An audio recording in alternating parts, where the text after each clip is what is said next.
¿Qué tal? ¿Cómo están? Muy buenas tardes. Bienvenidos en este martes. Esto es Atlántico Noticias. Cada día hasta ahora, sobre las 13:45, les proponemos esta mirada desde Canarias a la actualidad nacional e internacional. Hoy con buenas sensaciones que dejan los datos de la evolución de la pandemia aquí en España. Son positivos, pero los expertos no quieren que nos dejemos llevar por la confianza.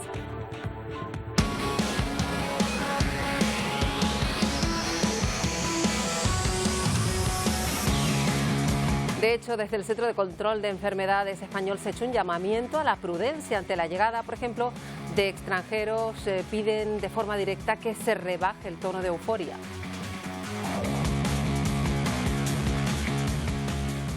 No quiere Fernando Simón que esta situación favorable se nos pueda volver en contra. Ha apelado, ya decíamos, a la prudencia. En cualquier caso, los contagios sí que siguen bajando, pero lo hacen además a un menor ritmo del que se esperaba. Así que, sobre todo, se pide precaución para avanzar en el proceso de vacunas, evitar sobre todo repuntes. Miguel.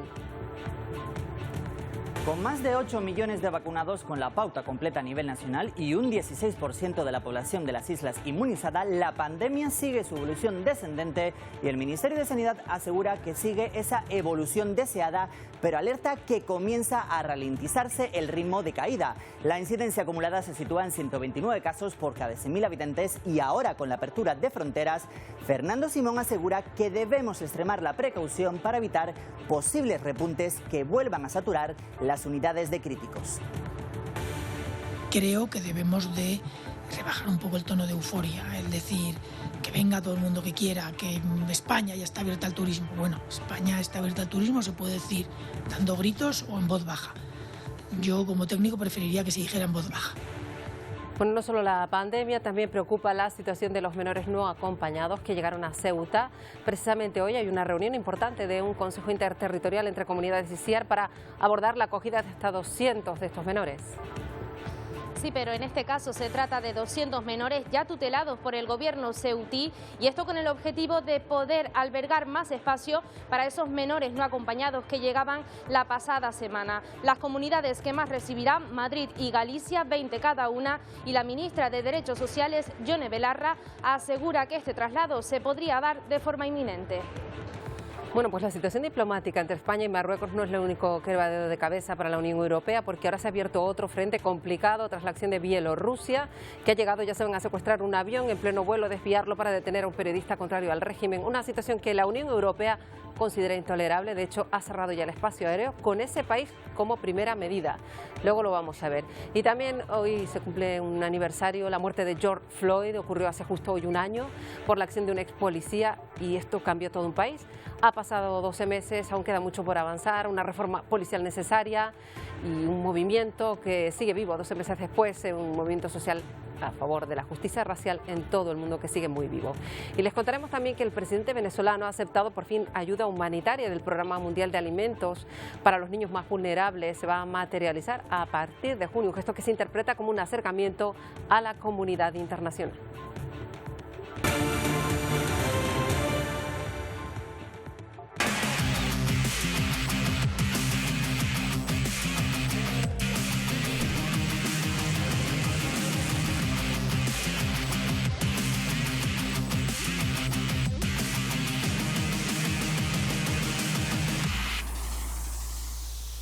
Bueno, vamos a arrancar ya esta Atlántico Noticias mirando una vez más hacia Ceuta, esa frontera con Marruecos, donde se desencadenó hace algo más de una semana la actual crisis diplomática entre ambos países, España y Marruecos. Precisamente desde Ceuta fue allí todo. Desde allí está previsto 200 niños que sean trasladados a otras autonomías. Tras el Consejo de esta tarde, ICIAR, se va a abordar ese reparto, cómo va a ser, ¿no? Así es, el objetivo de este reparto y de esta reunión, y al fin y al cabo, es intentar liberar espacio en los centros de acogida, los centros de protección, para poder acoger a los que llegaron la semana pasada a la ciudad autónoma. Pero en este caso, ese traslado se trata de menores ya tutelados por el gobierno de Ceuta, y recordamos, debido al alto número de adopciones en la comunidad autónoma de Canarias, también en Ceuta y Melilla, serán las excepciones en el caso de este traslado. Las comunidades autónomas comunidades que más número de menores no acompañados acogerán serán Madrid y Galicia, 20 cada una. Ya se han mostrado disconformes con este reparto y el Gobierno ha argumentado que este reparto, este traslado atiende a criterios de población y económicos. Desde la semana pasada, entre unas 8.000 y 10.000 personas llegaron a la ciudad de Ceuta, de las cuales 7.800 ya han sido devueltas a Marruecos. Bueno, pues a esa llegada de personas a Ceuta se ha referido el presidente del Gobierno, Pedro Sánchez. Lo hizo en el Consejo Europeo, ha agradecido el apoyo de las instituciones, de los países miembros y considera, lo ha dicho así de claro, que hay una crisis entre la Unión Europea y Marruecos. Sánchez también ha advertido de la importancia del respeto a las fronteras de la Unión. El que la relación de la Unión Europea con Marruecos, la relación de España con Marruecos es estratégica. Nosotros queremos tener una relación lo más constructiva posible, pero se tiene que fundamentar sobre dos ejes primordiales. El primero, la confianza, y el segundo, el respeto. Y en este caso, el respeto a las fronteras. Una situación con Marruecos, España-Marruecos, que preocupa particularmente a Canarias. Estamos pendientes de este asunto y luego lo retomamos, pero ahora hablamos de estas primeras 24 horas con la frontera abierta para viajeros de Reino Unido, Japón, hasta 8 países más. Las autoridades sanitarias esperan que esto no provoque una relajación inmediata de las medidas y se produzcan nuevos repuntes de contagios. En las próximas semanas quieren que la campaña de vacunación siga avanzando para proteger el mayor porcentaje de población ya para el verano.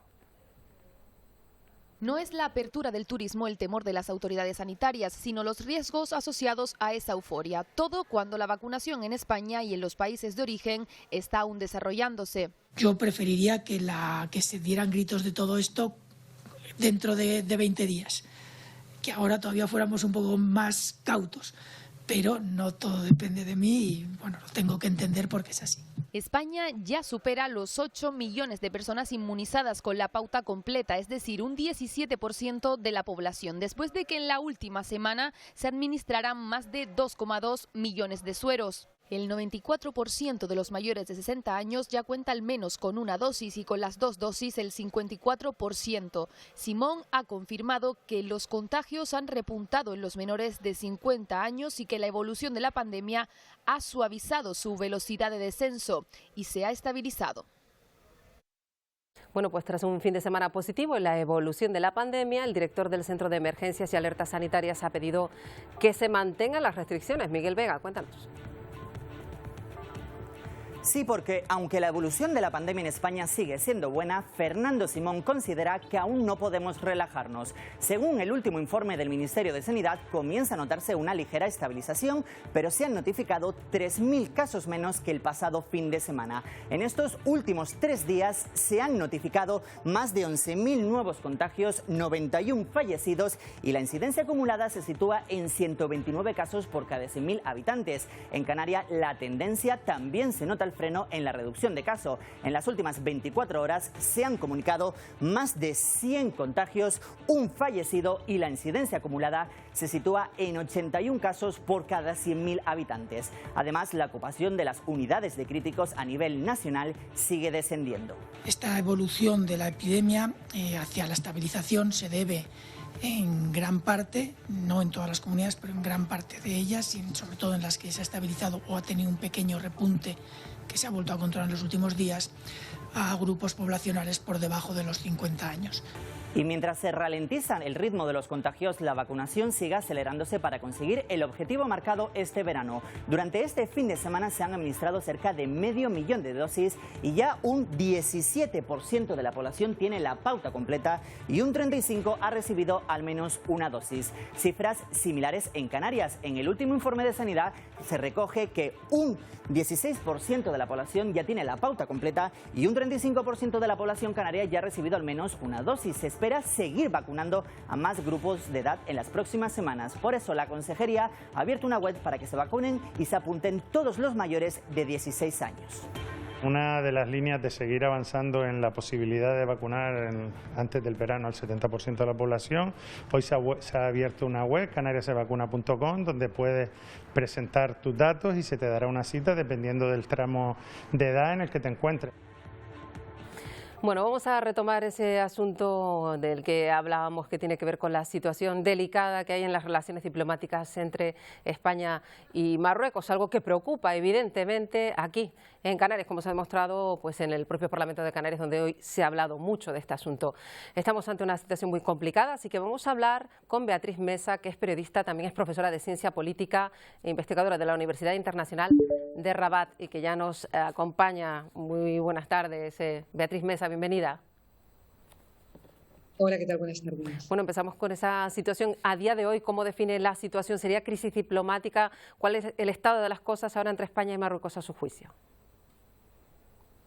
Bueno, estamos al borde de una ruptura diplomática, desgraciadamente, después de unos años muy suaves de la historia de las relaciones bilaterales. Hay una crisis diplomática abierta y al borde de la ruptura, y todo dependerá de la figura clave y capital de la que se viene hablando en España. Como sabéis, se trata del dirigente del Frente Polisario, Brahim Ghali, que entró en España con documentación falsa, ilegal, con una identidad usurpada, y esto es lo que Marruecos no ha tolerado para nada, y por eso se siente víctima, digamos, de lo sucedido, por no haber consultado con Marruecos acerca de la entrada de un señor sobre quien pesan unas querellas por violación de derechos humanos, por torturas, genocidios, corrupción, entre otros. Y sobre todo lo que le ha afectado a Marruecos es la permisividad o, digamos, que la operación orquestada en donde intervienen servicios de inteligencia militares y clase política y diplomática para que Ghali fuera medicalizado en España. Esto a Marruecos no le ha gustado absolutamente nada. El mensaje lo lanzó claramente, lo hemos vivido en la frontera de Ceuta, claro. Recientemente, con esas llegadas masivas de inmigrantes, fruto de la apertura de un grifo migratorio, claro, como respuesta. Yo lo que le pregunto, Beatriz, en este contexto es que si la acción de Marruecos de dejar sin vigilancia las fronteras, que es como se ha leído desde España, es algo justificado ante lo que ha hecho España. ¿Se podía haber arreglado de otra manera, de forma con diálogo, de otra manera, en vez de pues someter incluso a menores a estas circunstancias que hemos visto todos hasta la saciedad? Hombre, las formas no son las más agradables, vamos a decir, especialmente para España, ¿no? Que en este caso es el país que tiene que recepcionar a miles de menores, como ha hecho, y jóvenes marroquíes. No son las mejores formas, pero en lo que entendemos como diplomacia de nicho aquí en Marruecos, Marruecos utiliza, entre tantas otras herramientas, la herramienta de la migración para ejercer presión en España sobre otras cuestiones de relevancia, en este caso cuestiones que tienen que ver con la integridad territorial de Marruecos y concretamente pues con su enemigo ancestral, que es el Frente Polisario, y más concretamente por las formas con las que Marruecos ha actuado, con las que España ha actuado. Entonces, Marruecos sabe que como gendarme de la Unión Europea, como gendarme de España en cuanto a control de flujos migratorios, su única carta de nicho, digamos, es precisamente la migración. No tiene ninguna obligación, en palabras del ministro de Asuntos Exteriores, Nasser Bourita, de controlar los flujos migratorios de todo el continente africano, y si lo hace es fruto de ese partenariado que existe entre Europa y Marruecos, esa relación privilegiada que existe entre ambos, que hace que Marruecos pues, actúe como muro de contención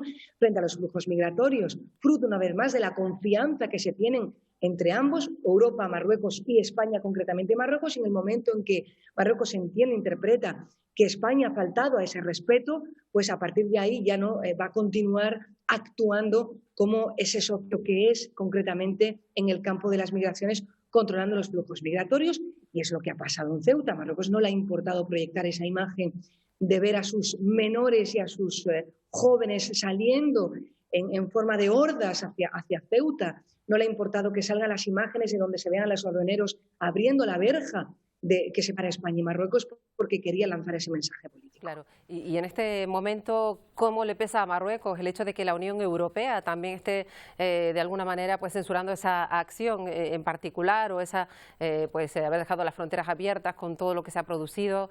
¿Cómo puede interpretarlo Marruecos? ¿Puede pesarle de alguna manera? Realmente, Bourita, durante todo este fin de semana, el ministro de Asuntos Exteriores marroquí, de hecho, a propósito de esta pregunta, ¿no?, ha querido acusar a España de ser la responsable de crear esta crisis abierta, excluyendo en todo momento a Europa. Ha reafirmado en varias entrevistas a medios internacionales que Marruecos no tiene una crisis abierta con Europa, sino que tiene una crisis abierta con España por un asunto muy concreto que tiene que ver con Gali, con lo cual no tendría que afectar a tantos otros asuntos bilaterales que conciernen a esa relación bilateral entre Europa y Marruecos, asuntos relacionados con la seguridad o asuntos relacionados con lo económico, etcétera. Y en este caso, bueno, vamos a ver realmente qué es lo que va a ocurrir, ¿no?, en los próximos días, porque llama mucho la atención cuando Marruecos dice que Marruecos no es el país de ayer, ¿no? Marruecos es otro Marruecos, es un país que significa actualmente en la geopolítica regional, que tiene una diplomacia activa regional, que es un país que media en conflictos regionales, que media en el conflicto de Libia, que media en el conflicto de Mali, que media en conflictos migratorios y en otro tipo de conflictos, con lo cual ya no es el país de ayer, sino que se siente fuerte. Y yo creo que este es el mensaje también que lanza Europa, ¿no? Pues estaremos pendientes de todo lo que ocurre. Esperemos contar con la ayuda también de Beatriz Mesa para entender lo que se vive desde Marruecos, esa perspectiva que a veces pues no sabemos leer y que nos ha ayudado a ver Beatriz Mesa, que es profesora de la Universidad Internacional de Rabat y periodista también. Muchas gracias, Beatriz Mesa. Gracias a vosotros. Buenas tardes.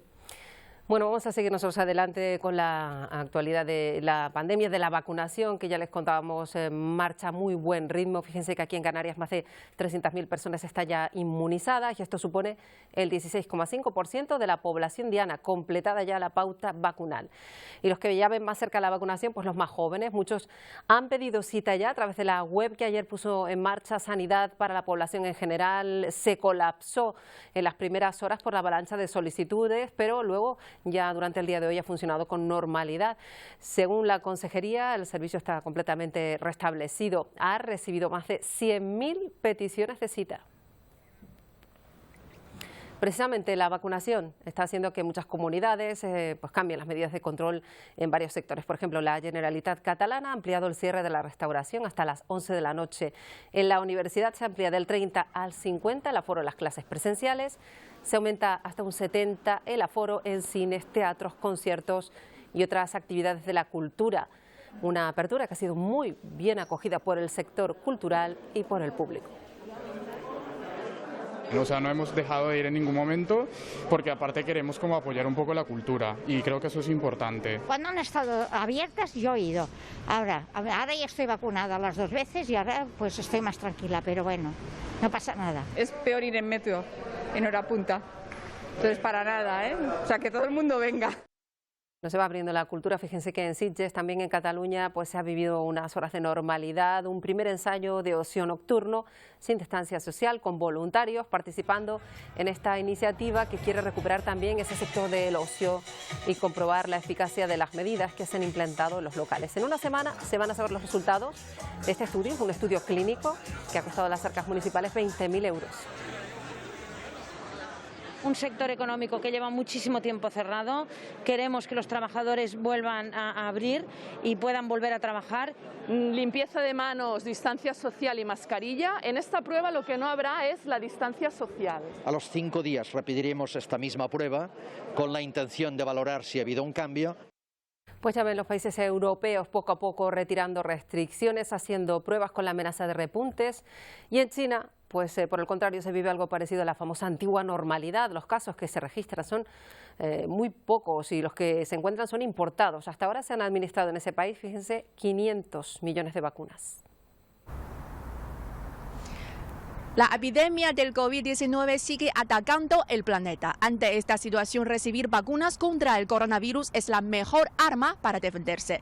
En China podemos decir que los habitantes ahora viven en un ambiente seguro. Por un lado, últimamente solo se notificaron unos pocos nuevos casos confirmados en todo el país y todos ellos son importados desde el extranjero. Según las declaraciones del portavoz del Ministerio de Relaciones Exteriores de China, el país ha administrado unas 65 millones de dosis de Sinopharm y más de 200 millones de Sinovac. Ambas se han exportado a otros países, principalmente en América Latina, Asia y África, muchos de los cuales tienen dificultades para conseguir vacunas desarrolladas en Occidente. Y las dos han demostrado ser muy seguras y eficaces.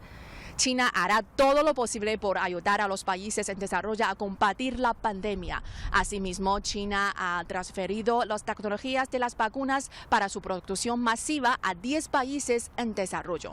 Beijing también ha ofrecido ayuda para vacunar a las tropas de mantenimiento de la paz de la ONU y al Comité Olímpico Internacional. Bueno, y México se prepara para volver a abrir sus escuelas el próximo 7 de junio. Llevaban cerradas por la pandemia desde el mes de marzo del año pasado. Desde entonces, pues casi la mitad de los centros escolares mexicanos han sufrido actos vandálicos, les han robado en las instalaciones, según los sindicatos. Y ante esta situación y la inminente vuelta a clase, un grupo de padres, de madres de Ciudad de México, pues ayuda a poner a punto las aulas para cuando vuelvan los niños. Situación bien distinta a la que se vive en las escuelas de la India. Allí desde luego no van a poder abrir. Este es un colegio a las afueras de Bombay y allí se ha establecido un centro de atención COVID para tratar a pacientes rurales, porque los hospitales tradicionales ya saben, están saturados. Los pupitres dan paso a camas, 100 en este centro en particular.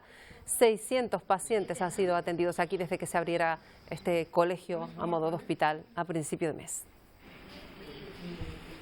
También pasan dificultades en Colombia, en los hospitales. Se está preocupando ahora ese bloqueo que les vamos contando por las movilizaciones, las conexiones en carretera, por las protestas sociales y luego pues lo que pasa es que no llega el oxígeno a los hospitales y esto es una realidad. Los médicos están avisando de que este desabastecimiento puede tener consecuencias muy graves para los enfermos de COVID. El aumento de casos ha triplicado el consumo de oxígeno medicinal en Colombia. Estamos a menos de una semana, unos 5 días, de consumo de oxígenos y necesidad de reabastecimiento de oxígenos para mantener la operación. Y en Bolivia siguen luchando contra informaciones falsas que aseguran que las vacunas son de origen satánico, como lo oyen, y esto está provocando que parte de la población haya decidido no vacunarse. Por eso su presidente Luis Arce ha decidido mostrar cómo recibe la primera dosis. Los sanitarios están muy preocupados por la bajísima participación de la población y aseguran que pueden empezar a perderse dosis si no van los ciudadanos a vacunarse. El país tiene cerrado un acuerdo con AstraZeneca y Sputnik para recibir envíos en las próximas semanas. Y en Estados Unidos ya han inoculado a cerca de 300 millones de dosis, pero el gobierno sigue con su campaña para convencer a los reacios, todavía hay unos cuantos, para recibir la vacuna contra la COVID.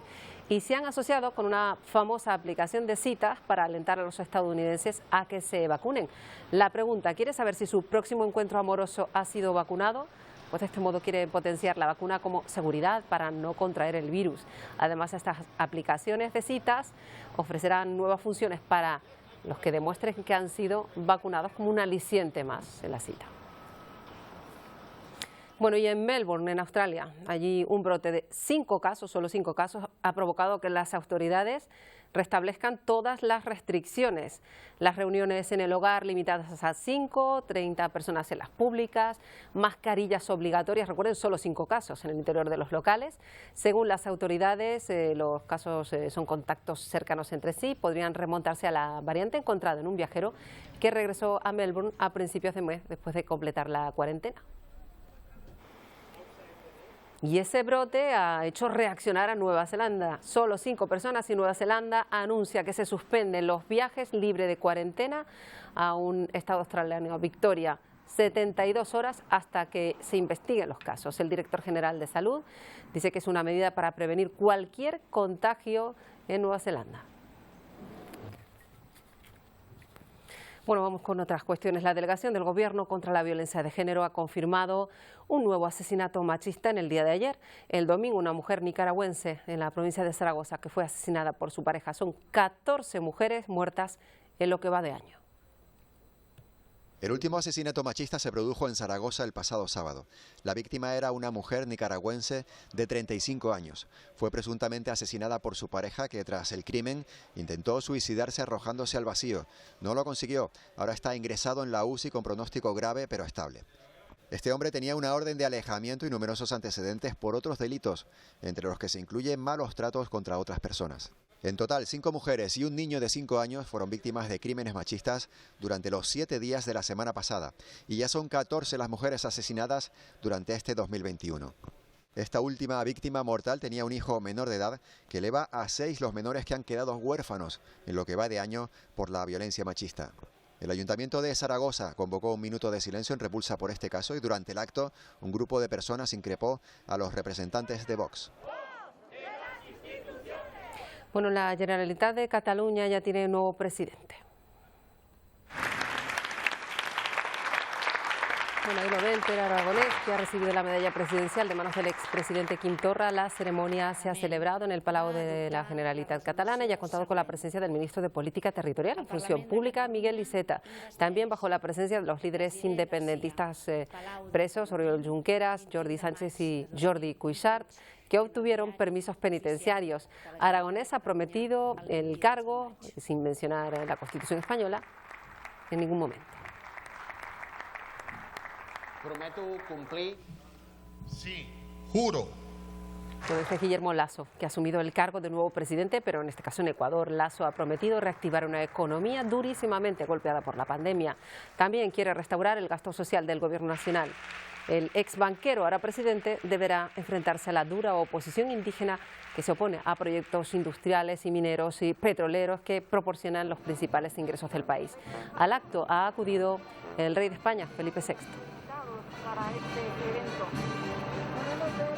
Bueno, y la Unión Europea se enfrenta a la acción de Bielorrusia, que ha llegado a secuestrar, ya saben, un avión en pleno vuelo y desviarlo para detener a un periodista contrario al régimen. La OTAN pide la liberación del comunicador, quien, por cierto, ha difundido un vídeo en el que en teoría muestra cómo es su situación.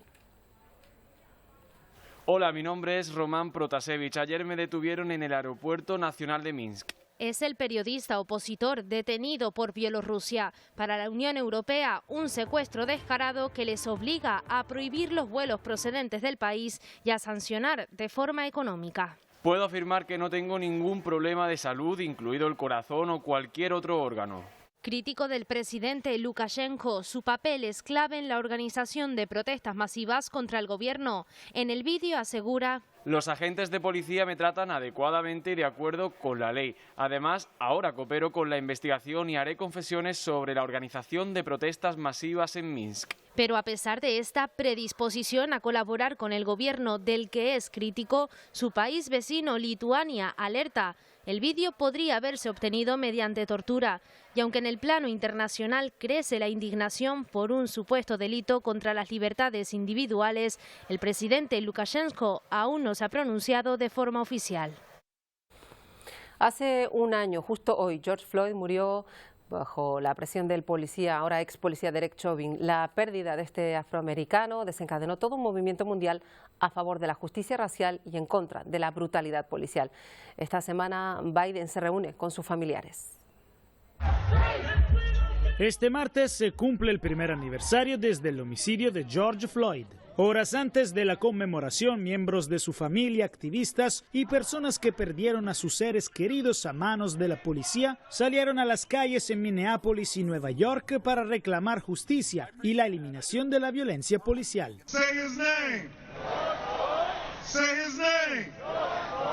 A pesar de que el agente Derek Chauvin fue condenado por los hechos de mayo del 2020, para la familia Floyd y la comunidad afrodescendiente aún no se ha hecho justicia.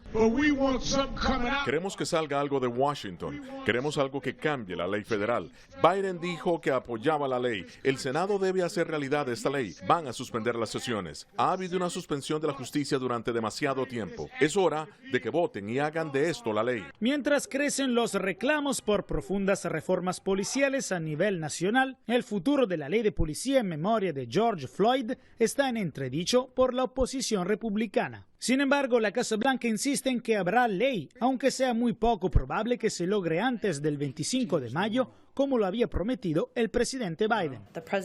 El presidente todavía tiene muchas esperanzas de poder promulgar la ley George Floyd y por supuesto estamos muy comprometidos con los negociadores y también les estamos dejando espacio para trabajar. La familia de Floyd fue invitada a la Casa Blanca el martes para reunirse con el presidente Biden, lo que el reverendo Sharpton describió como un gesto agradable, pero no suficiente. Bueno, estaremos pendientes de esa reunión de hoy de Joe Biden con la familia de George Floyd. Y en Estados Unidos, precisamente, pues se pretende reforzar el alto el fuego decretado la pasada semana. El portavoz de la Casa Blanca, Anthony Blinken, se reúne con el presidente de Israel, con Benjamín Netanyahu, pero también con líderes palestinos de Egipto y Jordania. Reconstruir Gaza es uno de los desafíos que se propone la administración de Biden, dice Blinken. A pesar de la visita, el líder israelí advirtió a modo de amenaza que adoptarán una respuesta muy poderosa si la organización Hamas vuelve a lanzar cohetes.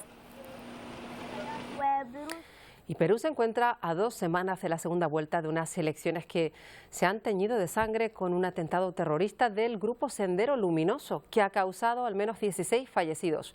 Ocurrió en un poblado remoto de la zona del Valle de los Ríos, que está dominada por el narcotráfico y donde se esconden remanentes de ese grupo armado tan conocido. Los militares calificaron los asesinatos de un acto de genocidio, aseguran que Sendero Luminoso había dicho previamente que esos ataques eran una forma de limpieza social.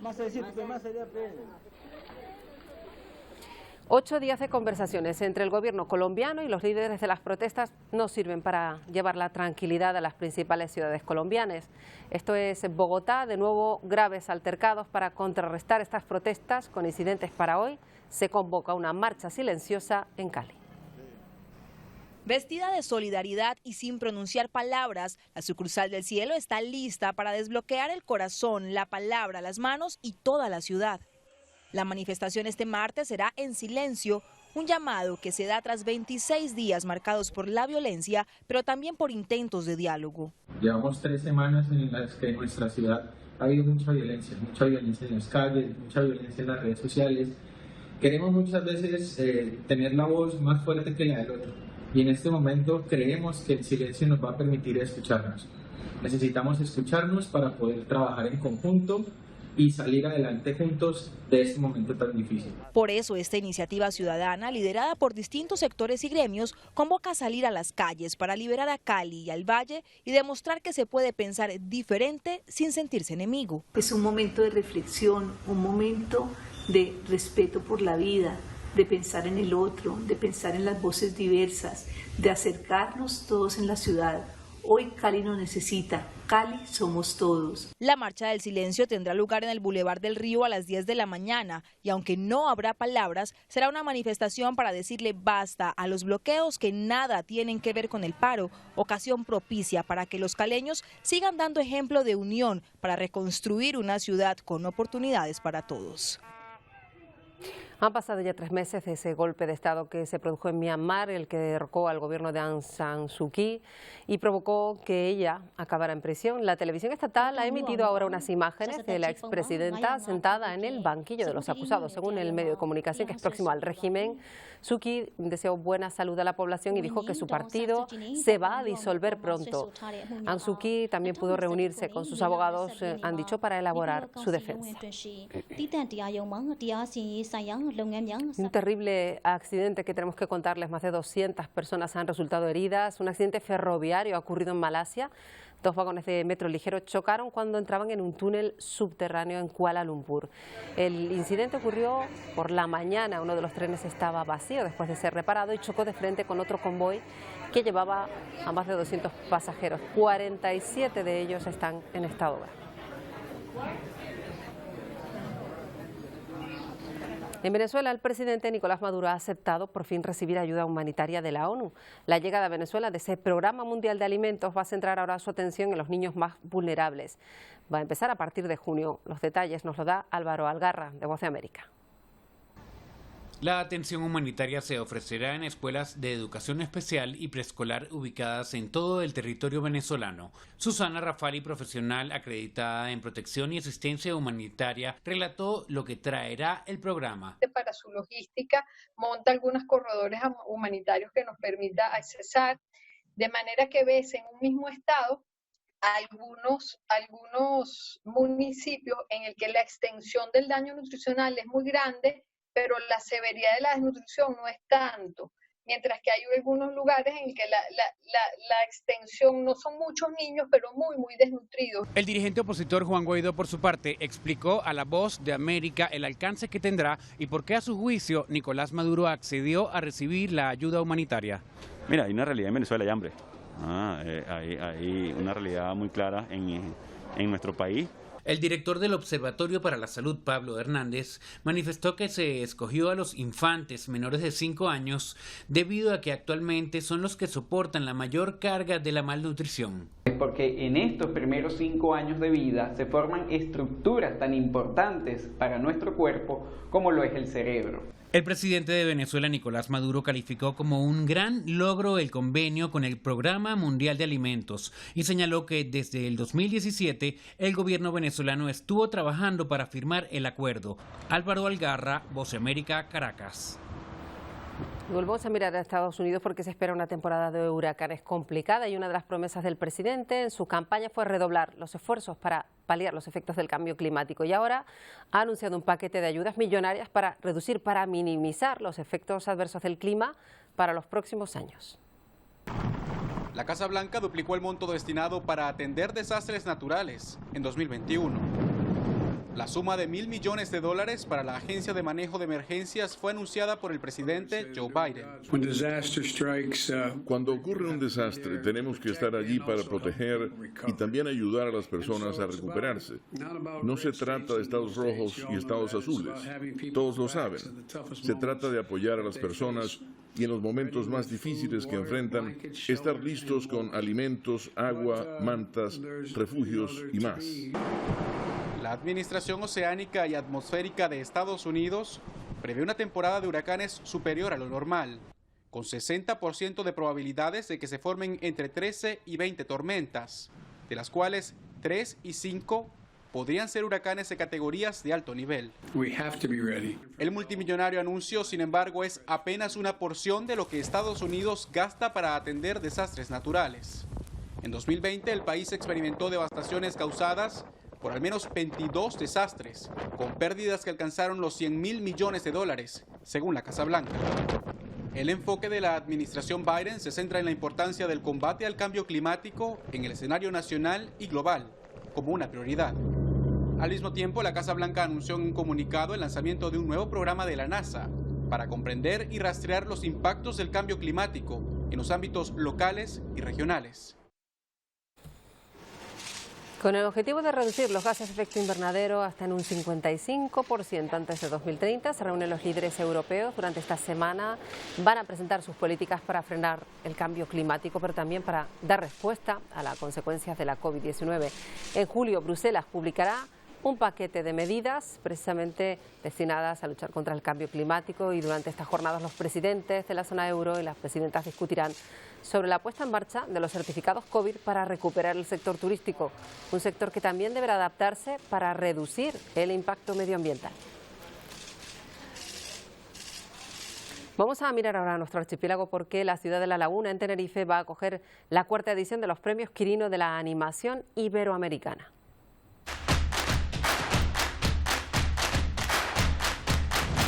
Son un total de 265 obras presentadas en esta edición. Esto supone un 21% más que el año pasado. A pesar de la pandemia, las producciones son de enorme calidad y demuestran sobre todo el auge de la animación, no solo en Canarias, también en Portugal y Latinoamérica. Los premios ya consolidados en el sector se entregarán este sábado en el Teatro Leal de La Laguna. Para la dirección del festival, estos premios Quirino deben ser el puente cultural y económico entre continentes.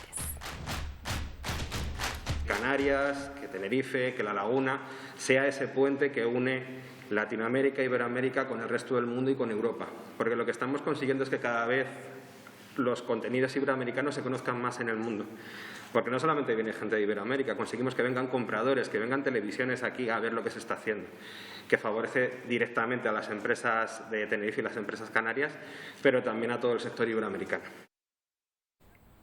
Bueno, hoy es el Día Mundial de África y con motivo de esta jornada el periodista catalán Xavier Aldecoa recibirá el premio Salud Traoré de periodismo español desde África que concede Casa África y la agencia EFE.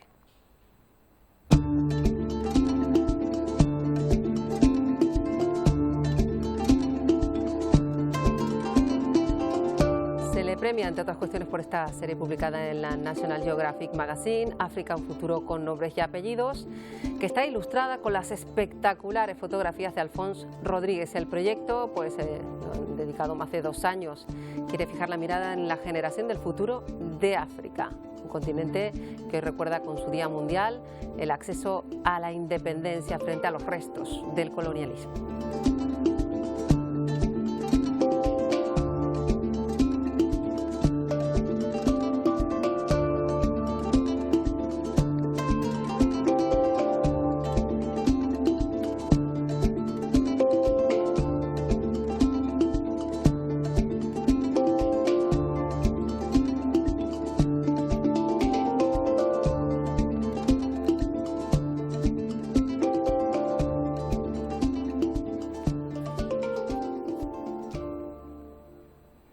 Bueno, nos vamos a ir aquí en Atlántico Noticias, nos vamos, o por lo menos lo intentamos, irnos con música. Hoy nos vamos con uno de los temas más famosos de Red Hot Chili Peppers.